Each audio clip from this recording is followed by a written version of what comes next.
Gisayin lang natin sa may ng apoy hanggang sa umaroma. Meron tayong balat ng baka na hiniwanan ng pakwadrado. Meron din ditong mga lited na hiniwanan ng ganyan-ganyan. Meron ding ox feet. Ayan, or pata ng baka. Ang ginawa ko dito kanina, pinakuloan ko sa tubig na may instant coffee, isang malakas na kulo, tapos tinapon yung pinagpakuluan, hinugasan ulit sa running water. After hugasan sa running water, ibinalik sa kaldero na may malinis na tubig, nilagyan ng sibuyas, luya, sibot, tanglad, asin, at pamintang buo. Tapos pinalambutan siya ng mga 2 oras mahigit or hanggang sa medyo malambot na, pero hindi super lambot kasi dito natin itutuloy yung pagpapalambot. Ubusan ako niya doon. Tanglad. Red bell peppers.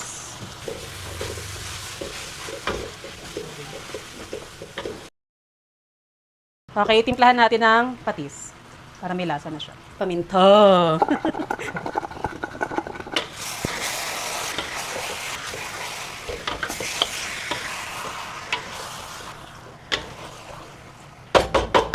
Now, lalagyan na natin yung pinagpakuluan kanina. Yan yung kanyang sabaw.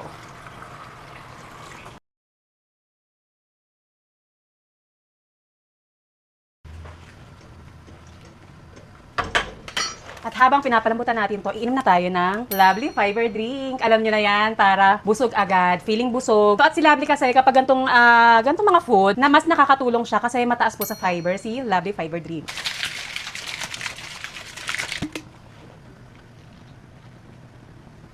Itatakpan lang natin, tapos palalambutan natin sa mahinang apoy. Ooh. Okay, lagyan na natin yung leeks.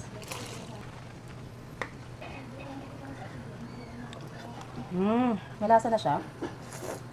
Sobrang lambot, kumalas na mismo sa buto.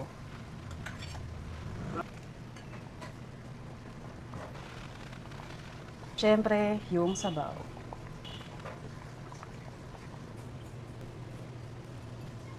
Lagyan natin ng mani. Piliin na natin yung kalamansi. 2 kalamansi lagyan natin para masim-asim. Naku po. Tapos nalaban.